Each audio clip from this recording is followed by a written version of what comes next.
3, 2, 1. And it's live.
This is Leicester Till I Die TV.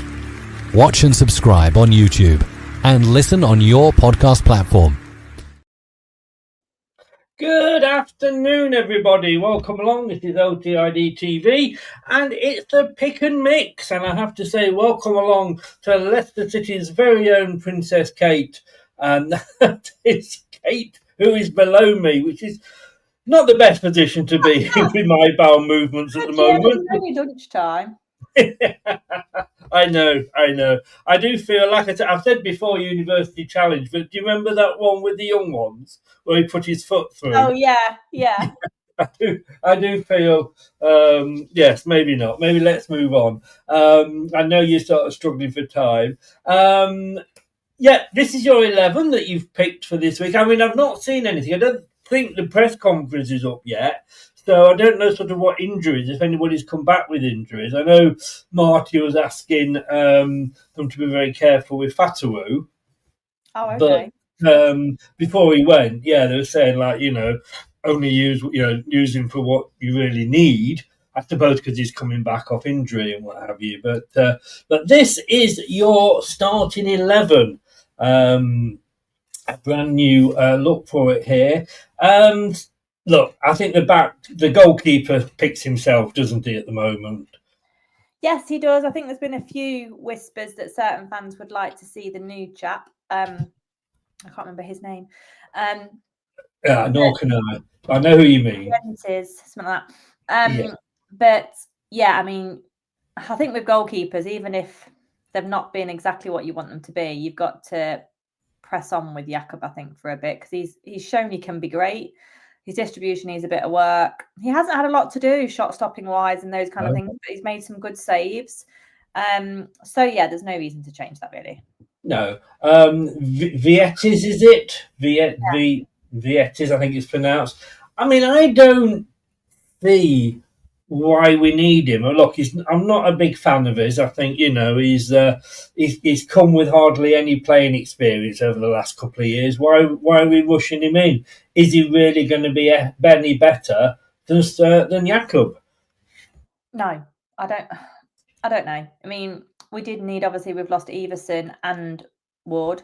So, yes, I think this Vietes is going to expect to be on the bench in some capacity. So, that's where he finds himself at the moment. Yeah, I see no reason for bringing him in other than, as Tom pointed out a while ago, we've got to be careful. That's what we did a little bit with Ward. We never gave him any game time.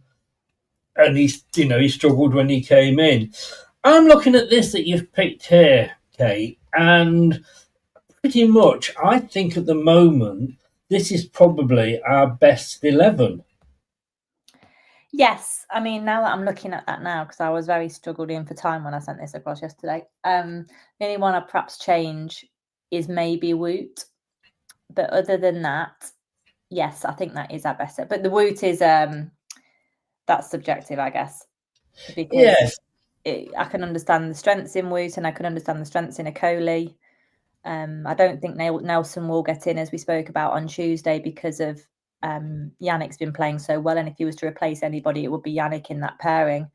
So I can't. It's between Okoli and Fass, really, and I can see pluses and minuses for both, but Fast just drives me insane because his consistent individual errors, but it's one of them, innit? But I think, that's the reason why, concentrating on the back line here, I think Okoli was dropped because of the errors. And Val proved to Marti that his head was in the right place. He didn't get the move, and he's buckled down a bit like Winks. We'll come on to in a second. I would have said if anybody was going to be dropped, it would be Faze. But I honestly think might have a little bit of one difference in that back four, but I think Faze, I do like it when he has those runs forward. Reminds me. Harry Maguire used to do that. When Harry Maguire ran forward, it got so exciting. Yes, yeah. I mean, I would do it occasionally, and Huth used to do it again. Whenever you see a big centre back crossing the halfway line, everyone's just on their feet, really. I think it was against Swansea he went forward, and it just opened up for him. Yeah. Hi Jack, how you doing, mate? He says Chris loves Faze for his wig. Well, like I've said, if he leaves, don't get it out. Jack's trying to encourage you there. Don't get what out? I mean, Kate, there's no need for that language. Not at lunchtime. I blame Jack. I don't know. Did I delete it, or have I still got it for you here? Oh yes. Where you're going, your father will never find you.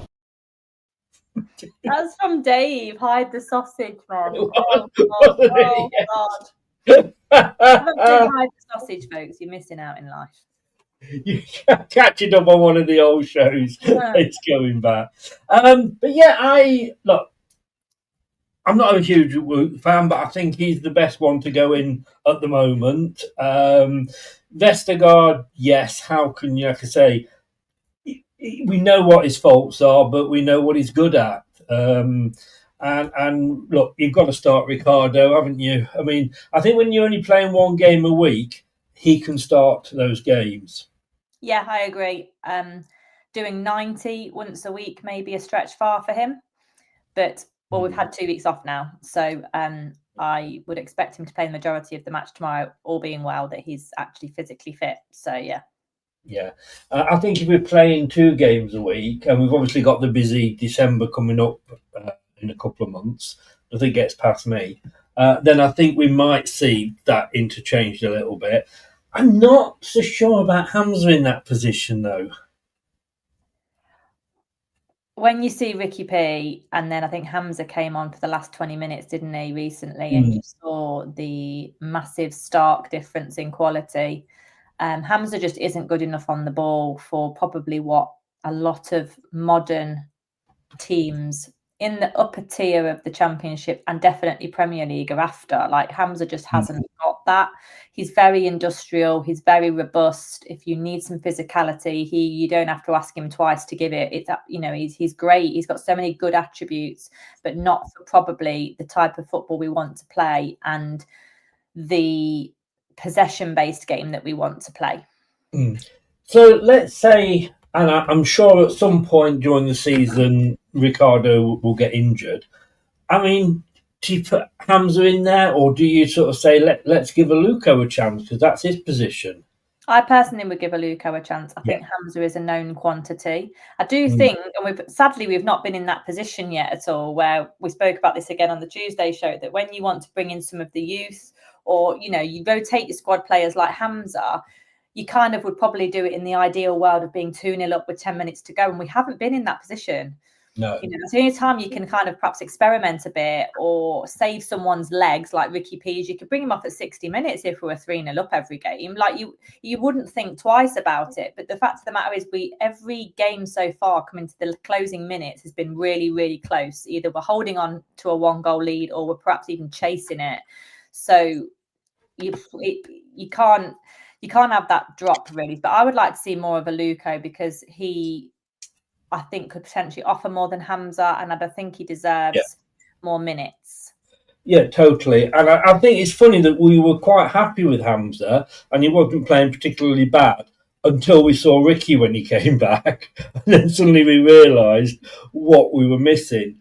The one I would probably look, I say this every week, I would probably give Christensen a run out at left back, but you're not keen on him.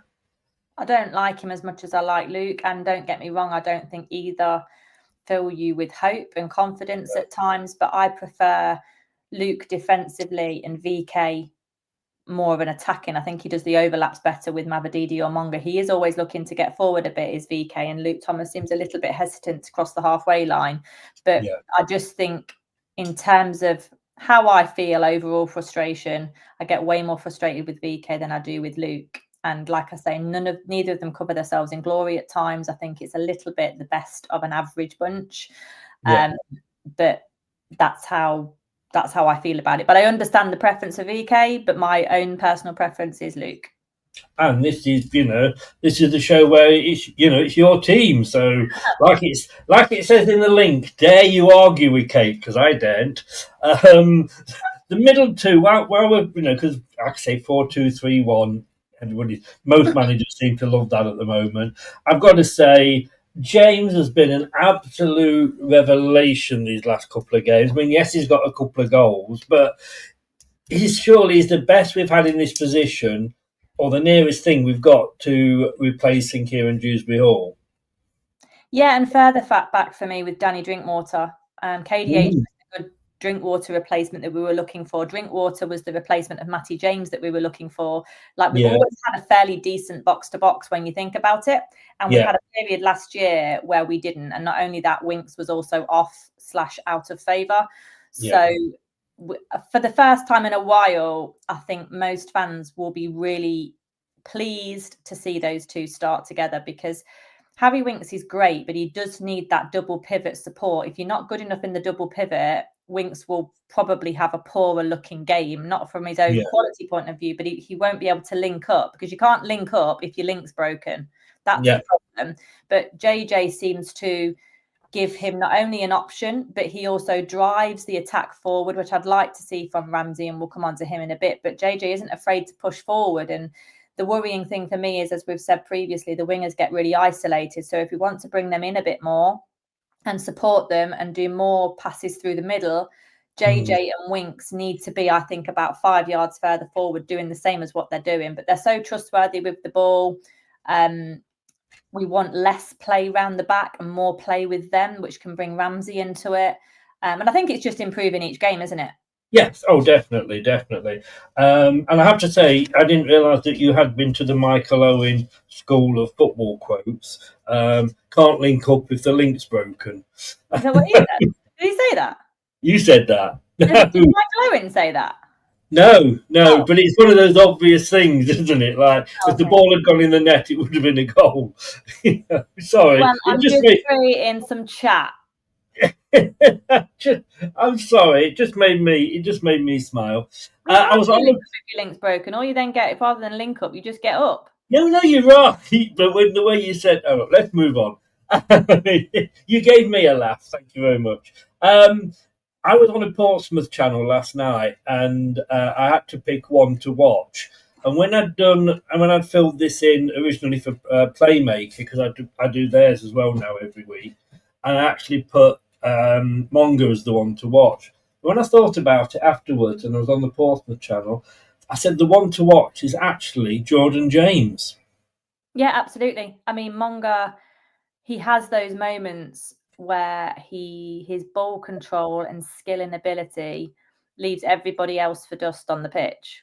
And I include Fatawu in that as well, because Monga's skill, we've not really seen a player like that for a while in terms of, the ball sticking to his feet. Bilal was similar, just that real grace around the ball. But Monga, for me, leaves you wanting in other areas at the moment. And that's not a criticism. The kid's 16 years old. But JJ's just that fraction older, and you can see the maturity with JJ and the awareness of others around him. Like, I don't think Monga quite has that yet. But JJ's definitely one to watch, because he is our ultimate playmaker, to be honest, at the moment. They say never fall in love with a low knee, don't they? I know. We're doing it. He keeps scoring for us and wanting us to love him. So yeah, I tell you what came up. I spend most of my life down the YouTube rabbit holes. I'm always falling down them, And the other day, it brought me up Lookman's goal against Liverpool. Oh yeah, And I'm thinking, oh my God, their butt, you I know. know. I know. Well, talking of young Monga, and as I say, we have to remember that he is still at school, and he's probably, half time he has to nip off and do his own work. But you've dropped him, and you've brought Steffi back. Yeah, it's a tough one. I just think at the moment, for me, Monga is your impact sub. Yeah. I think Steffi can do a lot of the work in terms of running down the flank, wearing the fullback out. I think when Steffi gets a goal, we might see a litter of them, hopefully. And Steffi, I would assume Marti's been working with him during this period, because I presume Monga might have been away with the England kids. I don't know. He's in the under-19s, isn't he? Yeah, but Steffi, well, you would think, has done some probably close work with Marti this period, and arm around the shoulder. I don't want him to sulk. I don't want him to think the race is over, because he's absolutely in the race, and I don't think it's necessarily one or the other for that left wing position. It's probably both through the course of the season, and Steffi will learn off Monga, and Monga will learn off Steffi. Like, it should be a good relationship they have, rather than seeing it as a direct competition. And I hope they see it like that. I know, it was really demonstrative, as much as it was sad to see Steffi's reaction staying sat on the bench when he missed that open goal, really, against Coventry. It was nice to see that he really does care. And I think you saw a bit of his softer side and his heart on his sleeve, and a little bit of the behind the scenes Steffi, probably, which is encouraging to see, because fans want him to care and they know he cares. But he's definitely the senior player, and is probably still edging it a bit ahead of Monga for me when I think about it now. But look, if Monga comes on at 70 minutes, which I think could well happen, the impact that could work against could be pretty magical. And I think, Steffi just needs to plug away still for me. Yeah, no, I agree, and I've said for ages Monga was the impact sub. But if you have got 2 games in a week, you can swap it round and have it the other way round. But definitely, as much as I love Monga to bits, I think Steffi is the starter. But look, you remember Okazaki? He never played. If he played 61 minutes, he fell on the floor. I mean, it was 60 minutes, and Yuri, took him off. And Yuri was like that for a while. Yuri couldn't get through the 60-minute mark without literally looking like he was blowing. I think I said on Tuesday's show, like, only 2 seasons ago, Monga would be on reduced size pitches. You've got to remember this. It's unbelievable, his progress, and he's playing against men who are very, very seasoned. And most of these defenders he's playing against, I see them having chats with him. And I bet they're saying, probably encouraging / disencouraging him to play well, but. These guys are really seasoned, and it's not the first time they've saw a brilliant 16-year-old and played against a hot prospect. These guys are professional in what they do. Like, Vestergaard would struggle against Monga, but similarly, there'd be times where he'd be able to have him in his pocket because you can read them. Yeah. So Monga's just going to learn his craft, but it's exciting to watch, and I'm glad it's with us. Yeah, and I think Steffi will understand. I mean, let's be honest with you, if you're a professional player, coming on, getting 60 minutes every week is better than getting none at all, but... On the other side, look, we always say this, don't we? One of the first names, if not the first name on the team sheet at the moment, Fatawu. And I did say to the Portsmouth fan, if you're a defender down that side, let's Fatawu go, twist him and go onto his left foot. I said, there's only going to be one thing happens. There's going to be a shot. Now, it may not go in the goal. It may go up in row Z. It may go at the goalkeeper. But 1-2 out of every 10 is going to go in the net.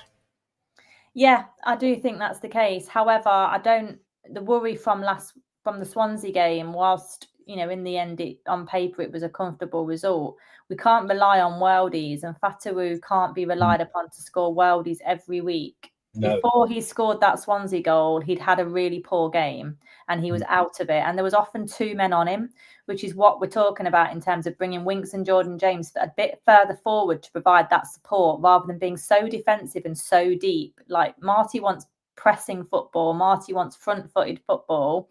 I think he just has to stop the back 4 and those 2 almost becoming a back 6 at times, because it really hampers your attack. And Fatawu was isolated. And if JJ and Harry Winks had been further forward, like when JJ hit the post against Swansea, he was that bit further forward so could collect the ball off Fatawu. It makes a massive difference. So Fatawu is exceptional, but he can't pull up trees every single game. It's impossible. So we can't. I agree with that, but you've got to play him because he can turn a game. It's the same with Jamie Vardy. He may. We used to say, didn't we? He only needs one chance, and that's the goal in the back of the net, and we go. I'm not saying from the point of view of ever considering dropping him, because he's pretty much one of the best players that we've got, and like you say, one of the first names on the team sheet. But if you're going to play him in a system where he is consistently left with 2 on him, you pretty much put him out the game. No. You have to bring him support to be able to run off. I'd like to see him chip it a bit more and sprint past the fullback. He doesn't do that loads. But I think Marty said recently in that Athletic article that came out yesterday, which was a really good read, by the way, for those who haven't read it, he's started talking about that finally he feels like things are starting to come together, and it's taken half a dozen games because of the disruption, the transfer window, not knowing everybody so well. Bobby coming back from injury, I think, was key. Aaron Ramsey getting sent off was key in the wrong way. So things are still, hopefully we're going to have a bit more continuity now, and we'll produce a bit more consistency, and we'll get Marty's message across. Interestingly, very quickly in the last couple of games, I noticed that, Monga it was because he's been playing more, and Fatawu have been swapping sides quite a bit. Yeah, I've noticed that as well. I'm not sure what triggers that. I'm not tactical enough to know what triggers that. I just think it's a case of, like you say, it seemed like Fatawu, you're thinking, right, we're going to put 2 players on him, and then it's like, shit, what do we do with Monga? I guess that. And they both seem to be able to use both feet comfortably. Monga in particular, you don't really know what Monga's going to do, and I feel like Monga doesn't know what he's going to do in a good way until he gets the ball and see what situation he's presented with. So, Fatawu, you will probably say he'll go around the outside to fool the player, then cut inside if he can. But with Monga, you just never sure. And when you've got this kind of player at the minute who really you'd struggle to do much research on as a manager because he's only 16, you don't really know what he's capable of.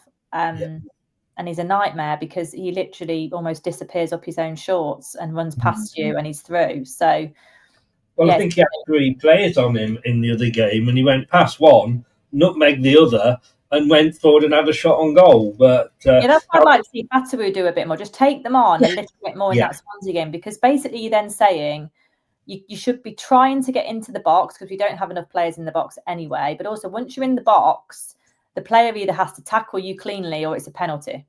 Ask that question. And I think we need to do that a bit more, because Fatawu, Mavididi and Monga are all capable of doing that and threatening the box. Interestingly, and I agree with you, you've gone for Aaron Ramsey here.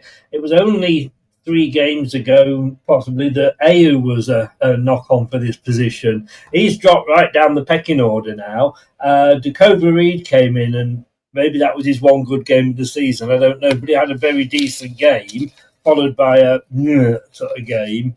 But look, it's got to be Aaron Ramsey. Well, we've got him for a year. It's unlikely we'll keep him because I think he's such a good player. Burnley will want him back, and let's use him.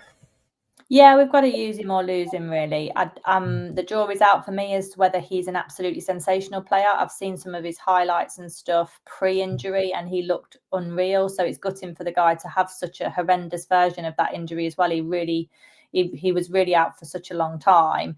The other person to consider is Bobby. Bobby scored, I think, in midweek for Jamaica. Yes, he did.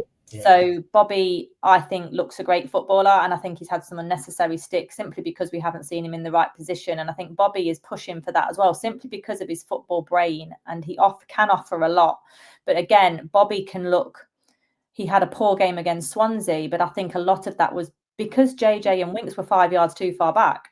Everything impacts the front play if your double pivot is in the wrong position.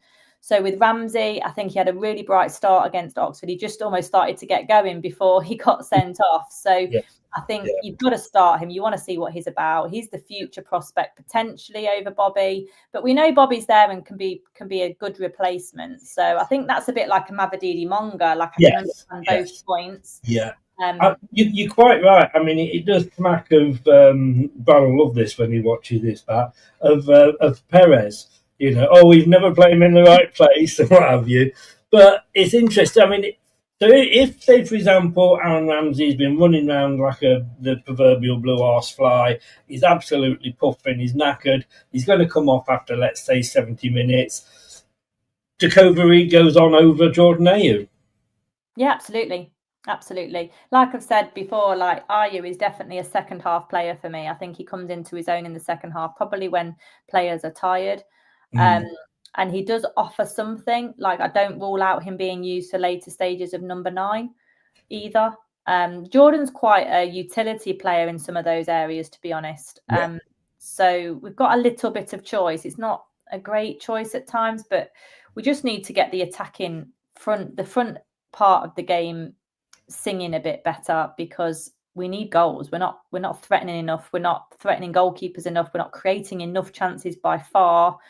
1 or 2 big chances a game isn't really good enough. No. Here's where we actually differ, and I can't believe I'm actually saying this, and probably because I've gone down for a Leicester win, and I've gone down for this guy to actually get his first goal. It was a long day when I did that yesterday. I'll take that. But I've actually gone for Daka up front. All right. I mean, I want to see Carranza as much as you do. And again, we need to see him. But look, Aaron Ramsey knows English football. You know, JJ knows English football. And I just wonder whether each time he plays, he's getting that little bit longer. Well, he's only played twice, but the second time I think he got a bit longer. If I was right, if I remember it, maybe he's just being drip fed into the English game. Yeah, I think there is that element. Marty said he'd need time, and he made sure he did explain that point. Carranza doesn't look like your fast kind of number 9. He looks more of an all-rounder.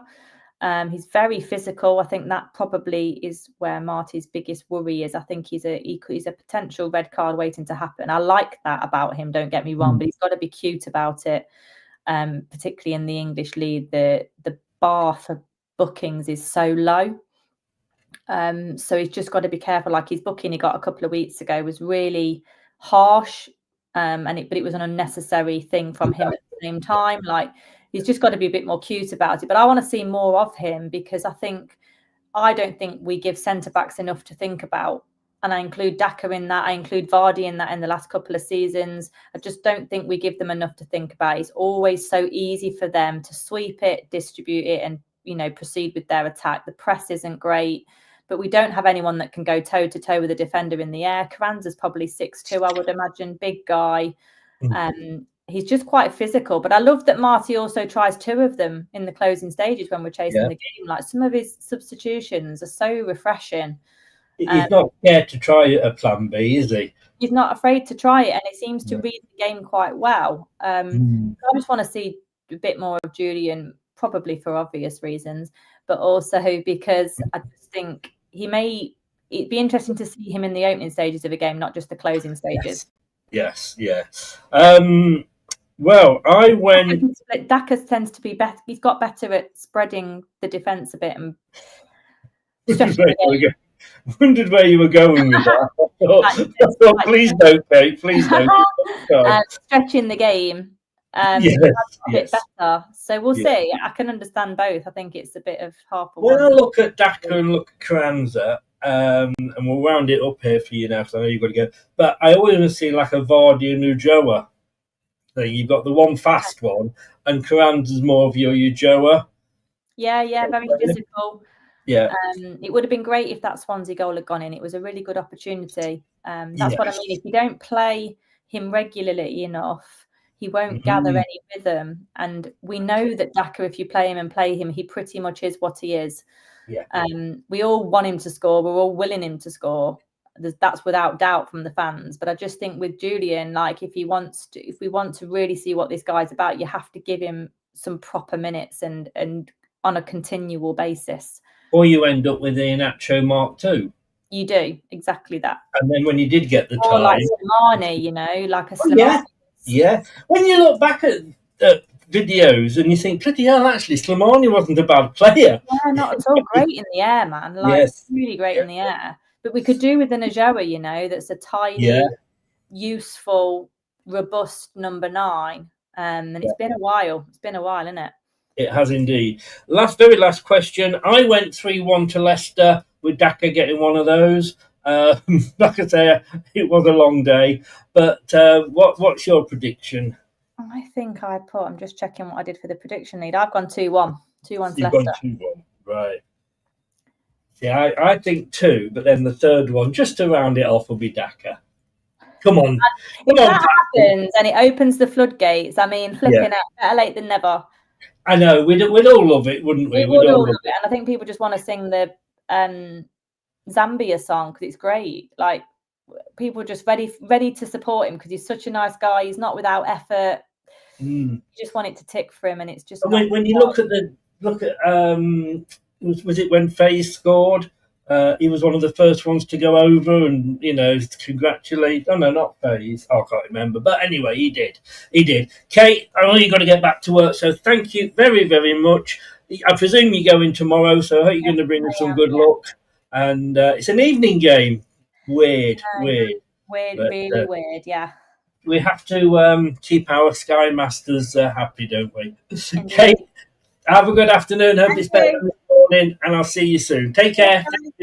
Bye. Bye-bye. Kate's got to go there. Very nice of her to pop on at lunchtime, which is her lunchtime, which is why she's got to go. Okay, let me... I've got to do this. A word from our sponsors.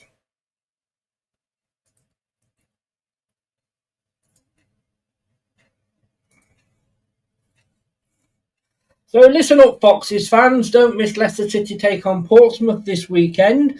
It's live on Sky Sports with Now, if you haven't got a Sky Sports package. It's back to proper football as we welcome back the Championship with Leicester City taking on Portsmouth.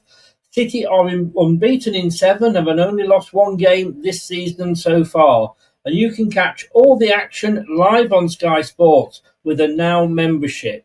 So don't miss a moment. You can stream Sky Sports on Now flexibly, like Leicester City versus Portsmouth this weekend. Every game, bar 3 o'clock kickoffs, are on Now. You can also watch the Premier League. And as you can see there, if you fancy a bit of German football, you can be watching Bayern Munich versus Dortmund.